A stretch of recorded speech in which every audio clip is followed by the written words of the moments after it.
School's out early for kids in St. Paul. It's not because of the pandemic this year, though. It's the heat. Teachers reported students sweating, experiencing heat exhaustion, even fainting. A fifth grader says his fellow students cheered when they heard school was ending days early, but that quickly turned to tears. Parents say they understand the district's move. They just wish there was more warning so kids could properly say their goodbyes.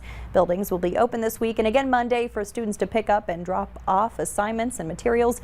Athletics and graduation ceremonies will continue as planned. Vaccine hesitancy has been a concern as the U.S. tries to achieve herd immunity. Now a new survey looks at who's gotten vaccinated and who still plans to. Femi Redwood has more on the results. For months, health officials have been saying vaccination is the only way out of this pandemic. I didn't want to be the first, I will say that. Given the science and everything else we said, it makes sense for us to protect ourselves. I have not been vaccinated. Why haven't you?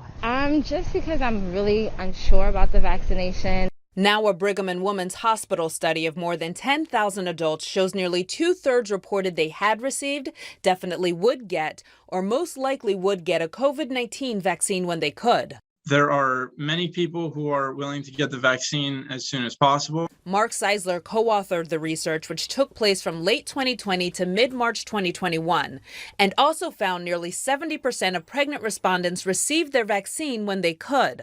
It would be helpful to capitalize on that willingness because it has been demonstrated that mRNA vaccines are safe and effective in pregnant people with immune transfer to their offspring. Children ages 12 through 15 are the latest group to become eligible for the COVID vaccine. The survey shows parents' intentions for vaccinating their children mostly match their own. In terms of thinking about population level immunity, ensuring that children are vaccinated when they're available is going to be critical. Researchers say now is the time to tailor vaccination education to people who remain undecided and to make sure everyone who wants to get the vaccine has access to one.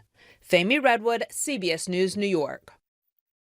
Health officials have said booster shots may be necessary down the line. The survey shows most people who already received the vaccine would be willing to get a booster as soon as possible. We have another TikTok challenge to warn you about. This one is called dry scooping. We'll tell you what it is and why it's so dangerous next.